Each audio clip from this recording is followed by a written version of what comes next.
What's up, guys? I hope you guys are doing well.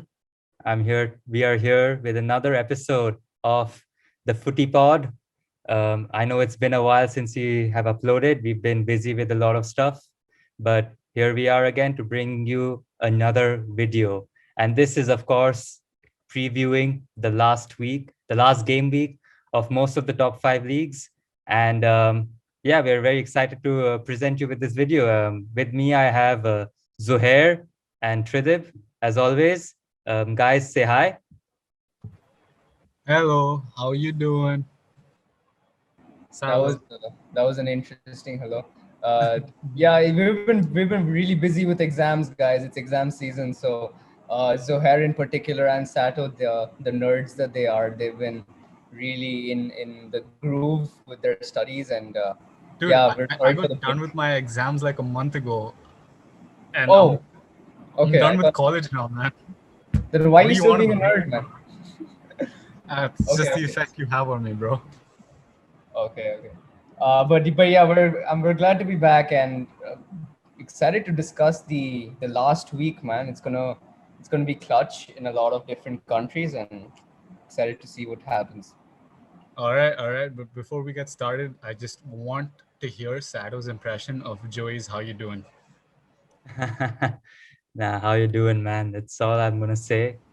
Um, Man, All right. Let's dive in.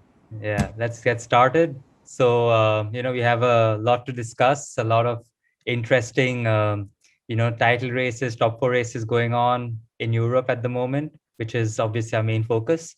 So we're going to start in Spain with the title race between Atletico Madrid and Real Madrid. So, as you all may be aware, the title race has gone till the last day with Atletico 2 points ahead of Real Madrid, and Atletico Madrid just must win in order to secure the La Liga title. A draw, and if Real Madrid win, will not be good enough. So I'm going to ask Tridib.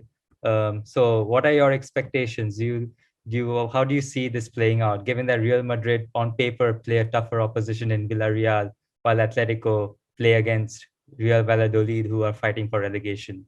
So what are your thoughts on that?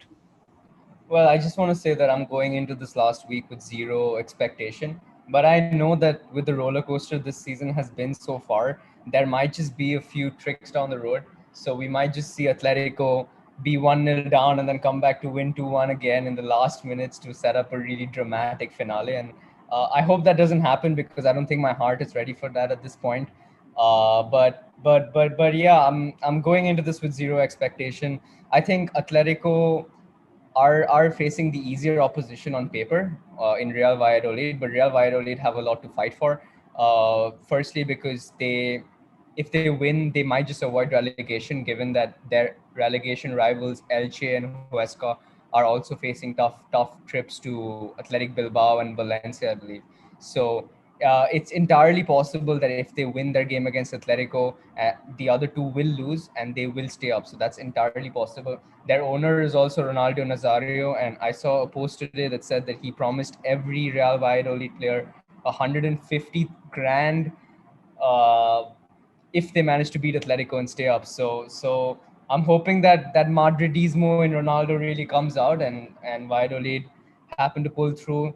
As for the Villarreal matchup, we have I'm not entirely worried about it from our end, just because Villarreal have a tough game against United midweek, and arguably bigger game. It's Europa League's finale, so they're probably going to play their second string team, and yeah, I'm not entirely worried about our game. I'm just nervous about the Atletico game and see how that pans out. That's fair enough. Fair enough. So I'm going to go to Zohair and say, Villarreal are going to play Real Madrid. Are you going to watch that game to maybe see what your opponents are about? Well, I don't think it's important for me to watch that game. I think it's important for Ole and his players to watch that game.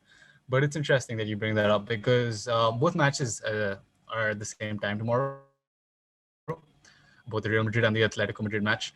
So that's the real tough choice. Which match do I watch there? If I'm a Real Madrid fan, I'm going to be torn between the two of them. Obviously, I'm going to be inclined towards the Real Madrid match, but I'm also going to want to know what's happening in the Atletico game. Are they playing a weak game? Are they dominating? So if I were Chidab, I'd probably constantly being switching between the two channels. And as for our midweek game against Villarreal, honestly, Manchester United have lost their last two games to Aston Villa and to Leicester City and to Liverpool, and that's been a real downer in terms of morale. But I'm hoping they maintain their Europa League form and they follow through the finals. And I'm also hoping that no offense to each other, but I'm hoping that Villarreal go with their full squad on for the match against Real Madrid, so that they're completely worn out by the time they get to us. Logically that would make sense, but I hope the Villarreal manager gets his head full of steam and thinks that his players can handle two top-notch sides in the space of 5 days, and he goes through with that. So yeah, that's what I hope for. Villarreal's manager is Unai Emery, so it's going to be a hard evening for you. If Nice one. Emery standards are anything to go by, I want to just address the switching between the channels thing. Between watching the Real Madrid and the Atletico Madrid game, I'm not going to be switching because I'm going to have the two games on in parallel on different devices. It's just I'm going to be so nervous for that, man. 9 o'clock tomorrow. It's going to be a roller coaster. Oh yeah, and now that you mentioned it, I made a lot of fun of Arsenal for losing to Villarreal and losing to having a rough evening against Villarreal. And if United mess up on in midweek, then I just won't know what to say to my friend. Yeah, you're gonna end up eating your words, man. Villarreal can be a tough team to play on their day. They Hey, got a I believe lot in of good us. quality players. Even though we're without Harry Maguire, we'll probably fast forward through Liverpool's bad run of form as they did with Virgil van Dijk, their star centre back, and we'll skip right to the good part where we perform well without him. So yeah, that's Very, very optimistic. All right, let's see how that turns out. Yep.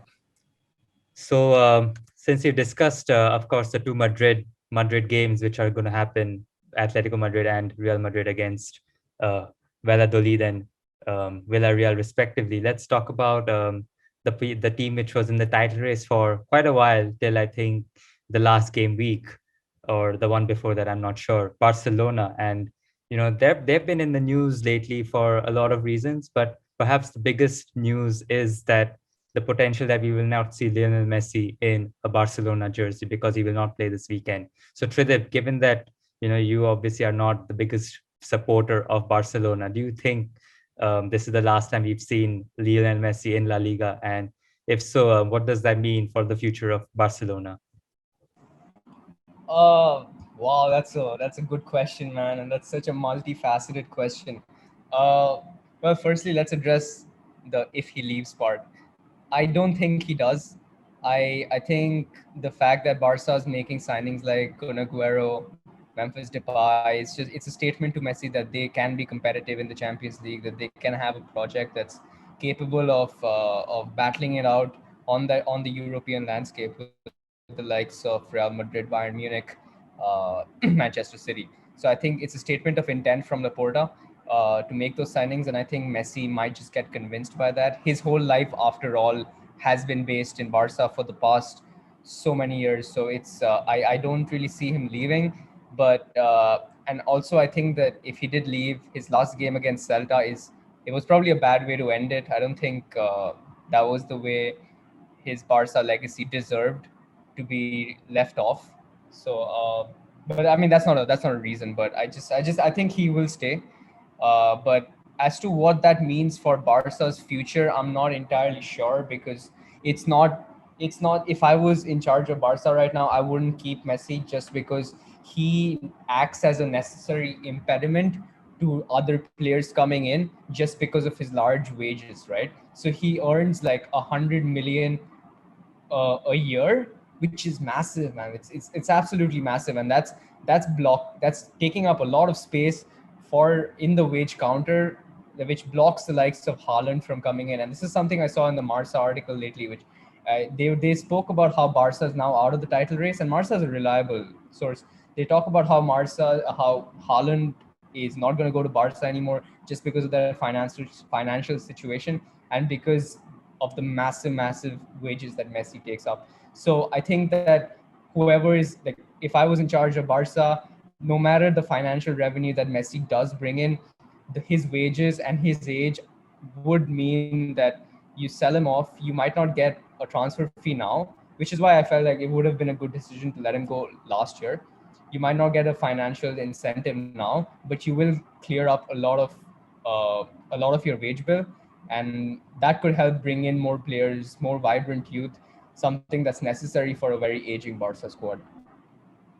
Also, can I just get my usual podcast Barca dig in? I think that a large part of them bringing their like today, if you saw Fabrizio Romano, he reported that Kun Aguero and Memphis Depay are coming into Barca, and there was a massive Champions League bonus in it for them in their contracts. I'm like, that's probably a reason for Barca to bring them in and encourage them to take up lower wages and offered them that Champions League clause, because they know that they're probably not going to win the Champions League throughout the length of Aguero and Depay's contract. So it's just for me, it's just a means to lower their wages, and it's a smart move, but it's just funny for me, man. Absolutely. They're obviously, we all know about how crippled they are in terms of their finances, and it's also safe to say that it's not just because of Messi and his wages. I think a lot of their decisions over the years, such as paying ridiculous amounts for the likes of Felipe Coutinho and Ousmane Dembele, have obviously backfired for them. So it's not probably not fair to say that it's Messi who's holding them back, but obviously the incompetence of the board is also a big factor. But yeah, Messi, of course, is a huge part of it as well. His wages are astronomical compared to a lot of other players. So, and in my opinion, rightfully so. But I guess we all have different thoughts on that. But anyway, we should move on from Spain, and now we should travel to, of course, the the the, the Parisian grounds, or we should just say France. Um, so, guys, for the first time in a while, we are seeing that Paris Saint-Germain are not going to win the Ligue 1 as it stands at this moment, assuming the leaders Lille don't drop points. So, Tridib, or actually, I'll ask Zohair this first. So you've seen the likes of Pochettino, who was a target for Manchester United, go to PSG, and he's coming second in the title race. So what do you think this means, like, for the French league? Do you think it's just going to be a one-off, or is this going to be more of a feature in the coming seasons where Lille just challenges for the title? What do you think? Well, I personally think that because I've never really imagined myself from a PSG supporter's point of view, but if I were to imagine myself, uh, winning the championship, winning the league title is something that PSG supporters probably take for granted all the time, and it's probably something that I'm sort of part of, because I used to take Manchester United winning Premier League trophies for granted all the time, and then we had one bad season, and I was just like, it's not a problem. We'll get them next time, and then that repetitively went on from 2013 until present. So as long as it's a one-off thing, right? As long as it's just one season where Lille have performed way above expectations, it's all good. But if they do pull a Manchester United, that's going to be interesting to watch. Although I don't think that they're really going to do that, considering the talent that they have. And I also heard that Pochettino is. I don't know if the rumors are true, but Pochettino is trying to get Harry Kane to sign for PSG, and Kane's also very intent on leaving Tottenham this summer. So if they do that, that would definitely bolster their chances of winning Graham the title next time. Not just the league title, but it would give them someone. I'm not going to say on the same level as, but closer to the likes of Lewandowski in attack, and that would really just add bonus points. And so I really think that's something that all clubs around Europe have to watch out for. And honestly, I think if Mbappe stays, Neymar stays, and they get Harry Kane, that's going to be one very dubious attack. and it's going to be one to watch out for. But I don't think I highly doubt that this them not winning the league title is a long lasting trend. I think they clinch it next year. Okay. Yeah, that's I guess what most people are thinking. And yeah, I mean it's been a turbulent season for PSG. They lost Tuchel in the middle of the season, then Pochettino came in, and right now they're 1 point behind Lille. So yeah, definitely it's going to be an interesting end to their season. So you mentioned a very important factor as well, whether Mbappe and Neymar stay. We all know Neymar signed another long-term contract, I think, which is keeping him till 2026. But as for Mbappe, he may leave this season. I think he's expressed. There are rumors that he's expressed interest to join the likes of Real Madrid or for some reason even Liverpool. I think he has come into his radar. If that happens, I'll of course be quite pleased. But I don't know. Let's see. But speaking of Real Madrid, so I'm going to ask this question to Tridip. Do you think Real Madrid will go for Mbappe, given that they need a bit of a rebuild and that they have an aging squad? So what do you think? Well, let's just address this from Mbappe's point of view first, and I think that'll make it clear for Real Madrid. So Mbappe, I heard from recent French newspapers that he's been wanting a new contract that lasts till 2023 with an option to let him leave next year, 2022, so at the end of the season. So and this for me and his current contract ends in 2022, and this for me is Mbappe trying to eat the cake and have it too, because he essentially wants a new contract with higher wages, with the option of leaving next year, which is probably going to happen. Like even if he doesn't sign the contract, so he gets the incentive of a higher wage that way.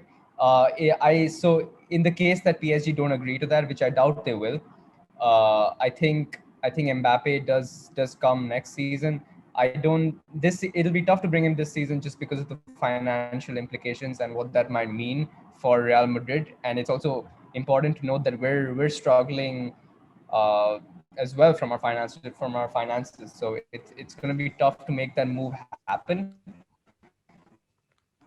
But Mbappe next season, hopefully that pans out, and him in a white shirt leading us on to the new Santiago Bernabeu, by the way, which is going to be ready by then, and he would just be the marquee signing to sort of take the new stadium virginity, man.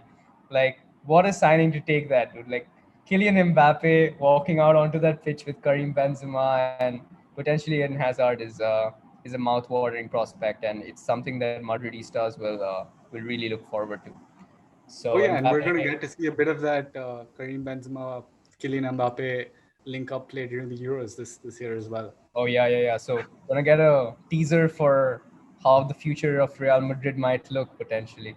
It's gonna be like a trailer. Yep. So would you prefer like Mbappe or Haaland? That's the big question, essentially. Assuming there's a Well, world in which you can't have both. Well, for now, I think the problems that we currently have in the team, I think Haaland addresses them best. I think we have a player similar to Mbappe in the likes of Vinicius. He's not up there with Mbappe. I'm not saying that, okay? So don't quote me on this, but Vinicius is sort of similar to Mbappe. It's just that we have a lot of players who have characteristics similar to that, but we don't have a finisher, and that's something that Haaland brings. So as much as I would like to have a player with the brand of Mbappe, I don't think Haaland has that brand just yet. As much as I would like Mbappe, I think Haaland is the player who solves the problem most. True. And you mentioned Eden Hazard. I heard he got injured again and will be missing the last day of La Liga fixtures. So Yeah, hopefully he gets out of that. it's a minor injury. Like it's just one game or so. They're just Yeah, taking a risk with him. Yeah. that's fair. And especially with Euros coming up, that's understandable as well. Yeah.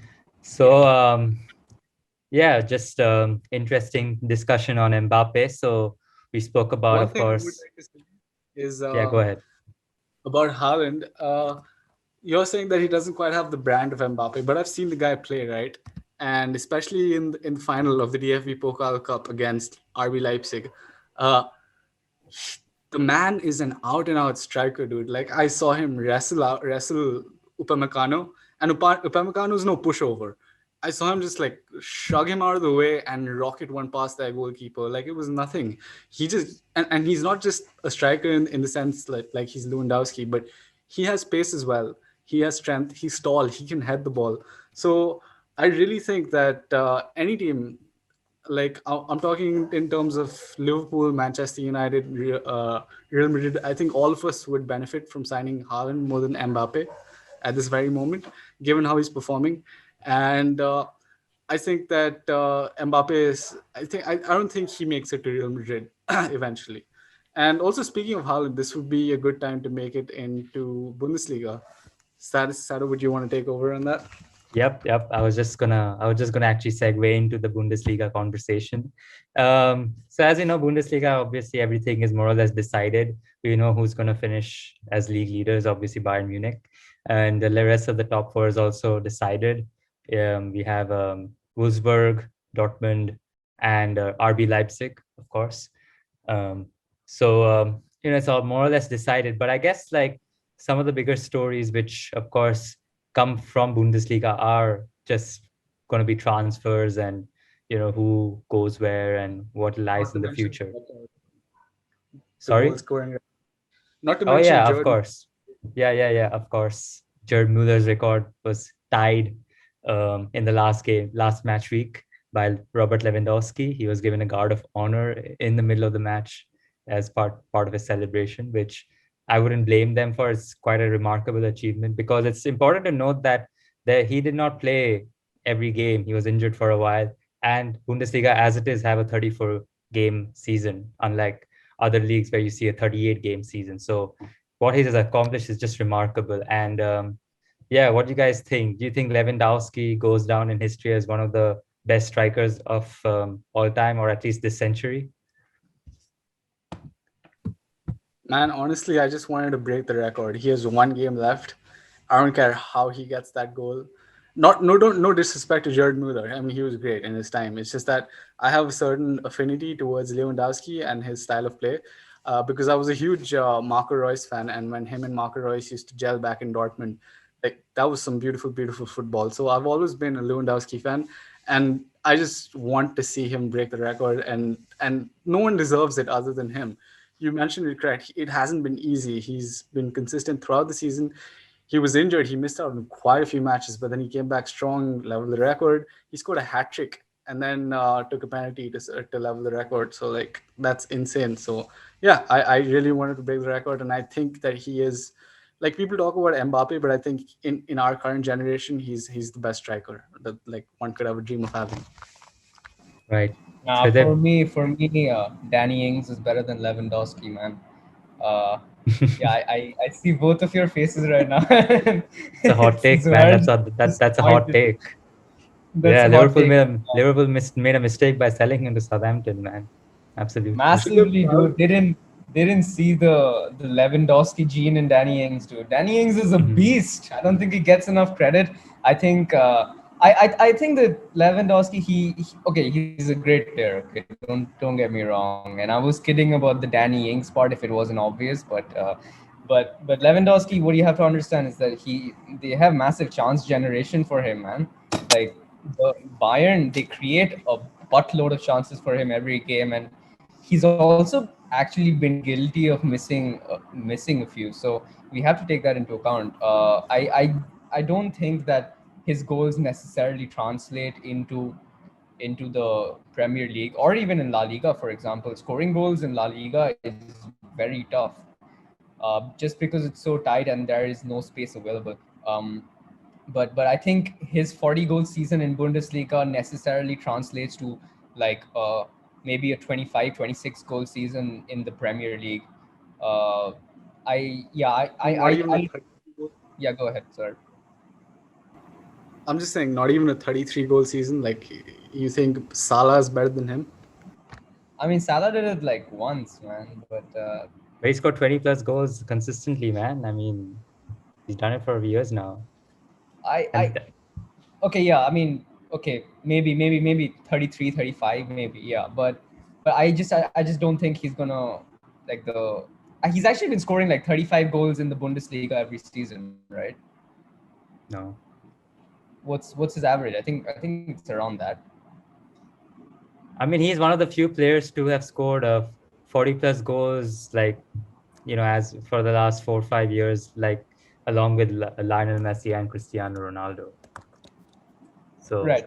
But yeah, I mean I that know is what you mean. I know what you're saying. I know you're using the fact that he plays in a weaker league as a point to the point of discussion to say yeah. that he may not be able to have done this in maybe the Premier League or La Liga, which Yeah.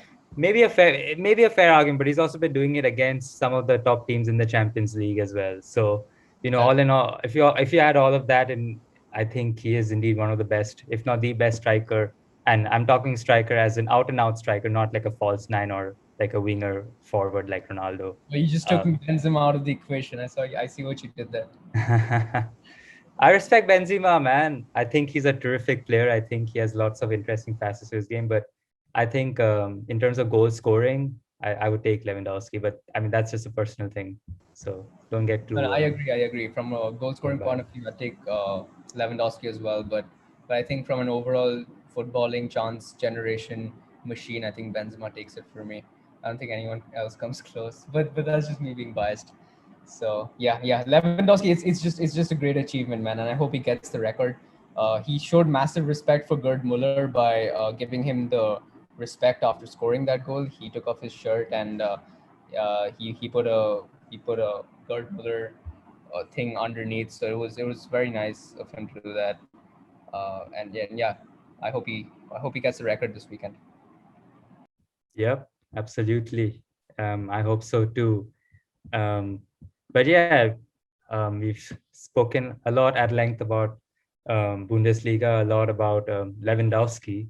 So I think obviously now it's a good time to segue into, of course, the leagues which have kind of already finished, but they still have a vibrant top four race going on. And we should start with, of course, the Premier League. Um, Liverpool, Leicester, and Chelsea currently on I think they're all separated by a point. Chelsea on 67, Liverpool and Leicester each on 66. Liverpool ahead on goal difference, also not by that much. I think it's only a difference of 2 3 goals. Um, but yeah, what do you guys think? How do you think this? Do you think this top four race has gone as expected? Did you expect Leicester to eventually drop out, or did you even expect Liverpool to kind of turn the season around like they did? Like, what do you guys think? I'll start with Zohair, and then Tridip can share his opinions. I just feel bad for Leicester at this point. I mean, they did it last season. They bottled a 9 point lead, and then this season they did it again. So yeah, and I'm definitely not counting on Liverpool losing their last fixture against who is it, by the way? Who are they That's a playing in Crystal the Palace. It's against Crystal Right. Palace. I absolutely don't think they're going to bottle that game. I think they've got a firm grip on proceedings, and Leicester can sit and pray that they mess up somewhere along the way. But I think it's over.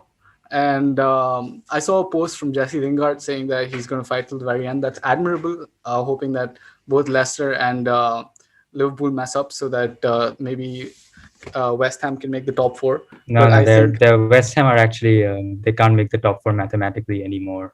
So he's probably going to fight for the Europa League. West Ham have 62 points, right? They can only go up to 65. So Right. yeah, they're Okay. out. For some reason I thought Leicester was on 64. Never mind. But yeah. So yeah, I think they're just fighting for a Europa League spot at this point. But I think between Leicester and Liverpool, I'm going to give props to Liverpool because they perform when it matters. I know there were a couple of jokes going around this year about Liverpool meeting Juventus in the Europa League next year, but as much as I would love to see that happen, I don't think it's happening. So yeah, over to you, Chidil. Yeah, I agree. I think Leicester unfortunately miss out. I don't think Liverpool bottled that game against Crystal Palace. I think Liverpool's last chance to potentially show their true colors and really go haywire was that game against Burnley and the game before that, which oh, West Brom was actually, I consider that to be a fairly convincing win for Liverpool, but it was far from that. But kudos to you. You actually ended up winning that game. Uh, but yeah, Burnley was the game that could have possibly been a banana skin, and you went past that. So that was good play, fair play from you. I don't think you're going to bottle the Crystal Palace game. Leicester also play Tottenham, which is tough. So even if you do bottle it against Palace, I wouldn't put it past Leicester from dropping points against Spurs. So for me, Liverpool go through, and it's also admirable that we got our predictions for the top four incredibly wrong, man. Like all of us had uh, had fairly the same prediction. We had City, United, Leicester, Chelsea. We had Leicester above Chelsea, and we didn't. And Liverpool was nowhere close. We had West Ham going into the Europa League, I think. So we were very wrong, and we need to really pick our game up on that front, man. Yep, absolutely. And I'm pretty happy that, our predictions are hopefully going to turn out wrong. So, yeah, I'm pretty pleased about that. I guess part of it was also the fact that we had a backline of like we had a center back duo of Reece Williams and Nat Phillips going into these fixtures. So I think part of the reason why we were worried about that was also Kabak got injured, and we had to play Reece Williams, who is not very no, he's not played a lot of football. He's still very young, but he's done well. I think Phillips has really played really well. He scored a goal against Burnley as well, which was nice to see. Of course, Alison Becker scoring that header, that was probably one of my favorite Oh, yeah. moment this season. That left Incredible my mouth scenes. with awe. Like That's that the was highlight of you. I think that's that the was highlight something of else, man. the whole season. Yeah, that was insane. Also, I might want to add that considering the Europa League final, if Liverpool somehow do bottle it and end up fifth, if United win the Europa League final, then Liverpool are awarded fourth because United qualify for Champions League anyway. So yeah, I don't think you guys have much to worry about on that front, unless No, you wait, guys wait, bought. wait. Does that actually work? Is that a thing? Yeah, that is the thing. That's only a thing with the Champions League. I may be mistaken. I don't know. Yeah, I'm not sure about that. Yeah, might want to check on that. Okay, wait, let me check on it. By the way, I just want to mention that the Juventus in the Europa League is not taken for granted, dude. I think Atalanta are playing Milan. Milan are just 1 point ahead of Juventus. So if Milan draw or lose that game against Atalanta, who is in second place right now, Milan are behind Atalanta, which is entirely possible. Milan dropping points. Juventus will go up, will go into the Champions League spots provided they win their game, and that's it's fair play to them. But I think they really need to come back next season and challenge for the title again. Yeah, I completely agree with that. I think this is obviously a segue into our last league to discuss, which is, of course, the Serie A. And you rightfully, of course, mentioned that Juventus do still have a chance to make it into the Champions League next season, provided they, of course, beat Genoa, who are, I think, a mid-table club, mid-table team. So, I think. I think it's Bologna. Oh, Bologna. sorry, Like, is it Bologna? My bad. I yeah, think it's Bologna. like the meatballs. I think is it Bologna's meatballs? Yeah. So Yeah, yeah, no, it's spaghetti bolognese. Oh, right. Spaghetti bolognese. It's spaghetti and meatballs. So I got confused. All right. Thanks for the correction there. Idiot. so yeah, Bologna versus Juventus. Bologna currently are sitting in 11th place. Um, so it should be on paper an easy game for Juventus. They're not really playing. Bologna don't have to worry about relegation. Don't have to worry about Europe. So they're just in the midfield, midfield. I'm saying mid-table abyss, as they may call it. So I think it's going to be easy. It should be easy for Juventus, but it's never been easy under Pirlo this season. I think we should not say that they are going to win, and we should not count out AC Milan as well. They can surprise us on any day. Atalanta may feel the weaker side. given that they've already secured second place. So let's see what happens. But yeah, I'll before we conclude this episode, I'll just go to Zohair once. So Zohair, we didn't hear from you about what you think about Juventus and what their struggles have been. Do you think that they are going to get a new manager next season, or do you think they're going to give Pirlo another year? Um, it's coming from a guy who supports a team who's sacked quite a few managers in the past few years. I want to say that you shouldn't be too quick to sack managers unless it's something very drastic. And of course, Juventus are used to winning the title, and they might not finish in a Champions League position, but that's massive. But we can't forget that Pirlo was a great player, and no matter what some people might say, some of that has to translate into managerial capability, at least in the form of tactical play and game sense. So I think they gave him a little bit of wiggle room. They see how next season starts, and if it's off to a bad start, we might just see another Frank Lampard, Thomas Tuchel situation again. Yep, absolutely agree with that. I think Pirlo, I think he will get another year. I think the Juventus board believe in his project, so yeah, we can only wish him the best. But yeah, it's been an interesting discussion of course the last game week and what we may expect in the coming season as well. So yeah, it's been a great episode, guys. So I had a good time. I hope you guys did as well. So I think this is a good place to conclude our episode. So if you watched this far, thank you. Please like, comment, anything what you thought about this season, and yeah, thank you for joining. And yeah, that's it from us. So yes, let's say bye, guys. See you guys. Bye. Bye. Also, let us know what your thoughts are for the Euros for this season, and any content that you'd like to like us to come up with. So Yeah, mention in the on that comments. note, Yep, let's go. See you guys. Bye.